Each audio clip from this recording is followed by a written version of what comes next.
What's Gucci, YouTube? I'm your boy P to the R, L-Y-Z, Paralyzed Hacks, coming in here like a T-Wave. Welcome back to another Wi-Fi battle. Today I have a battle against Emanuel. This was an OU battle that was on my stream. And I know, guys, I know. I've been using the same team for like 5 videos, but this is going to change soon because I'm going to stream tonight. If you could, I'm going to stream probably around 6 o'clock. There'll be an announcement video whenever I do go live. So be sure to check that out. But let's go ahead and get into this battle. His team was really weak to ice, so I had to keep something with an ice move. Initially, it was Landorus that I needed to keep around. So I was really careful to keep the Landorus. But he leads with the Azumarill, young Azu, as I lead with Hiei, and I just decided to U-turn out because, you know, I don't really want to take an Aqua Jet from this thing, I don't want to take a Waterfall, I don't want to take anything from this motherfucker, so I just U-turn out. It doesn't do much. It doesn't really need to do much. It's an Azumarill. I can handle it just fine with Rotom, because Rotom is fully defensive. He can eat the Waterfall up all day, all night. It does not matter. So I'm like, alright, I want to cripple this Azumarill even more and burn it, but he decides to switch out into the Manectric, which gets burnt, which is, you know, that's fine, I guess. But the bad thing is I need to get out of here because I can't really take a T-Bolt that well. It'd be nice if Rotom Wash had Volt Absorb, but it doesn't. So I have to switch out into Heatran. Now Heatran completely walls Manectric. Completely walls it, unless this thing carries Focus Blast, which I highly doubt that it even learns in the first place. It can't touch Heatran. He cannot touch it.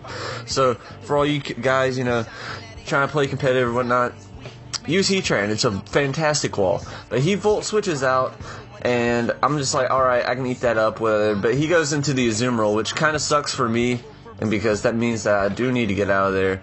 I just switch out into the fucking Landorus, and as he goes for... Oh, actually, the Rotom Wash, he just goes for another Waterfall. I'm getting ahead of myself. Okay, eat up the Waterfall, blah blah blah, and I Volt Switch, and it does, you know, about half damage. What it should do to an Azumarill. The Azumarill is practically dead now, so that's good. I don't need to burn it anymore. He can't Belly Drum, and the fact that he wasn't the Belly Drum Citrus set was really good for me. But yeah, I was expecting this U-turn to kill. I don't know why it did not kill. It should have killed. That must have been like minimum damage or something, you know, something I'm gonna get. You know, everybody knows I have the worst luck out of like any person ever. But I just go into Rotom just to, you know, finish this thing off. And he has Toxic. He has Toxic. I was not expecting Toxic. This really upset me because that cripples my physical wall. I mean, not really cripples it, but it shortens its life. Like, it's like you just gave my Rotom Wash cancer.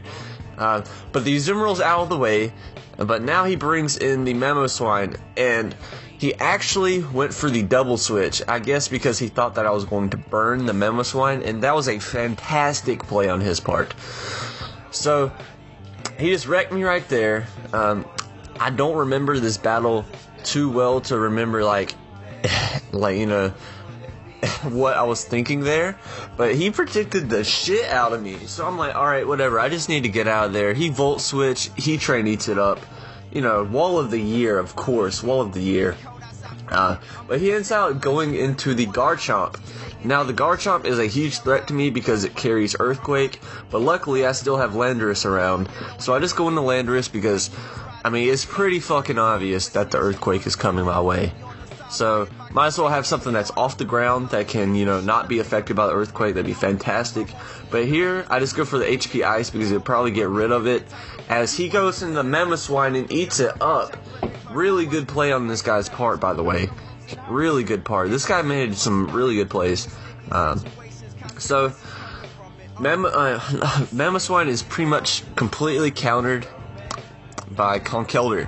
So I just go for the Conkeldurr, Drain Punch, get a lot of damage on this, and I believe it kills it.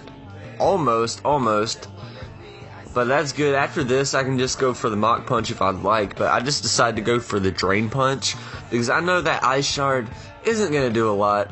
What I was really fearing was the Icicle Crash. If he had Icicle Crash, that would have been really, really bad. But he doesn't, so that's good. Mamoswine's out of the way. Goes in the Noivern, so I just go back into Heatran because Heatran, once again, walls the shit out of Noivern. Walls the shit out of Mega Manectric, walls the shit out of Noivern, walls the shit out of... Hell, it walls the shit out of Latios. Like, yeah, Latios has Surf, but I can take a couple of those. So he knows that I would completely wall him. He just goes out into the Manectric as I just set up my late game Stealth Rocks, you know, get rid of, you know, cripple that Noivern. The Noivern is a threat as long, well, say, let's put in perspective that the Heatran got knocked out. I wouldn't have shit to do.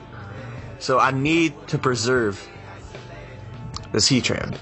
He goes for the Toxic as I protect, get some HP back. It is a little stally, I hate to do that, but you know, sometimes I have to. But after this, I just roar this thing out. Or actually, Lava Plume kills this thing, and then I roar the next Pokemon out, I believe. But it was a huge relief to get the Mega Manectric out of the way, because the Manectric destroys my Rotom, has a lot of stuff from my team, really. But the Noivern just goes for the Dragon Pulse as I Lava Plume and actually get the burn if I'm correct. After this, I get the burn. I'm like, all right, well, he's dead after entry pretty much. I mean, like, you know, he takes about 25% of damage on entry plus burn damage. This thing is as good as gone. So I just go for the roar as he misses the Hurricane, luckily. That would have been a bitch if he fucking confused me or whatever. But it roars him out into the Chomp. Now, here's my thing. I don't know if he's Scarf Chomp, I don't know if he's Banded. But all I know is the Earthquake is coming.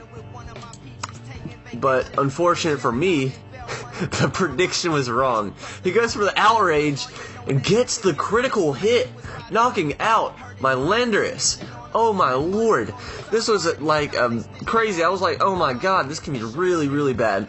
But luckily, I still have the Conk around. I carry Ice Punch on the Conk, so this Garchomp is good as gone, unless he's like sashed. Well, actually, the sash was broken, even if he was sashed, so that doesn't even fucking matter. But this was good game after here. The Garchomp was pretty much his only chance of winning. He has the Bisharp, and I just OHKO this thing with a Drain Punch as I just eat up the Foul Play or whatever that shit was. Night Slash, it was Night Slash. But yeah, I eat that up. Good game, Emanuel. It was really fun to play.